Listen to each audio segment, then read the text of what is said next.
आपने कुछ हमें सुझाव दिए हैं, महत्वपूर्ण सुझाव हैं, उनको हम लोग पूरी तरह पालन करेंगे। मेरा आपसे कुछ निवेदन है, कुछ मैं आग्रह भी है, क्योंकि अब कल होली का जलाने का प्रोग्राम है और परसों रंग खेलने वाला प्रोग्राम भी है। रमज़ान का महीना चल ही रहा है, लगभग आधे रमज़ान हो चुके हैं और आधे बचे भी हैं, तो भी सकुशल निपटेंगे। जिस तरह से चल रहा है इसी तरह चलता रहेगा।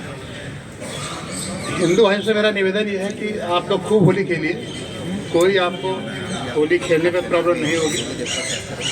बशर्ते इतना ध्यान रखिएगा कि यदि आपकी होली खेल रहे हैं और आप किसी भी काम से किसी दूसरे व्यक्ति को कष्ट होने लगा, तो आप जान लीजिए कि आपका जो प्रोग्राम आप खेल रहे हैं वो कहीं ना कहीं आपके लिए भी वो है कि आप खुशी मना रहे हैं, दूसरों दुख हो रहा है। ऐसा मत कर दीजिएगा। आप अपनी सीमाएँ देखते रहिएगा कि हमें कहाँ तक जाना है, कहाँ तक रुक जाना है, उसका रुक जाइएगा। समय का ध्यान रखिएगा कि आप 12 बजे तक अपना होली खेल के ख़त्म कर लीजिएगा, ताकि उसके बाद जो हमारा जुम्मा है उसके बाद वो लोग अपना पढ़ेंगे, फिर वो लोग भी निकलेंगे। तो आप एक दूसरे भावना का ख्याल रखेंगे, ऐसा मुझे पूरा विश्वास है। इसी साथ साथ मेरा अपने मुस्लिम भाई जो हैं उनसे भी एक निवेदन मेरा ये है कि हम सब जानते हैं कि हमारे हज़रत साहब जब इस पृथ्वी पे थे तो जहाँ वो रहा करते थे उनके पड़ोस जो गली से वो निकलते थे, वहाँ एक महिला थी, वो जब भी वो निकलते थे एक उनके कूड़ा फेंकते जब मारते डाल देती थी। हज़रत साहब थे तो महान समाज थी, बिहार के चले जाते थे, कोई बात नहीं। कई दिन तक प्रोग्राम चलता रहा, एक दिन वो कूड़ा के ऊपर नहीं पड़ा। अब हमारे पैगम्बर साहब जो है बहुत ही परेशान कि आज कूड़ा क्यों नहीं पड़ा, उन्हें कष्ट करने का कुछ बात है। तो उन्हें गए उस महिला के दरवाजे पर, देखा कि क्या बात है, क्यों नहीं कूड़ा डाला गया। पता चला कि वो महिला बीमार थी और बड़ी ही गंभीर अवस्था में थी। अब उनको लगा कि भाई अच्छा तो ये कारण है कि आज नहीं हुआ, तो उन्होंने उसका फिर पूरा इलाज की व्यवस्था कराई, लोगों को बुलाया, उसको डॉक्टर को दिखवाया।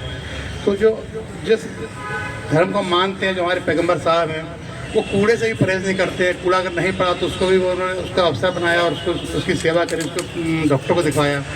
तो रंग अगर पड़ भी जाता है तो आप देखिए कि हम किसको मानने वाले हैं। हिंदू भाई से अनुरोध है, डाले ही ना, जानबूझ के ना डालने का। अगर धोखा पड़ जाता है तो फिर हमें याद करना चाहिए अपने हज़रत साहब की जो हमारी शिक्षा दी गई है कि पड़ गया तो कोई बात नहीं, चलिए हटाओ। किसी ना समझ में जानबूझ के डाल दिया, धोखा पड़ गया, झाड़िए और आप निकल जाइए। जो हमारा काम है, हमारा काम उस समय एक ही हमारा उस समय उद्देश्य है, वो है जुमा पढ़ना। और अगर हम जुमा पढ़ने के अलावा हमारा अपना उद्देश्य चेंज कर दिया हमने उस समय, मान लीजिए रंग पड़ गया, हमें क्रोध आ गया, तो क्रोध आते ही आप मान लीजिए आपका जो रोज़ा आप 14 दिन से 15 दिन रख रहे हो टूट जाएंगे, ख़त्म। भाई रोजे का सिर्फ भूखा रहने रोज़ा नहीं है, रोज़ा तो मन का है, वचन का है, काम का है, निगाहों का है। आपके मन में गुस्से का भाव भी आ गया तो आपका रोज़ा भंग हो जाएगा।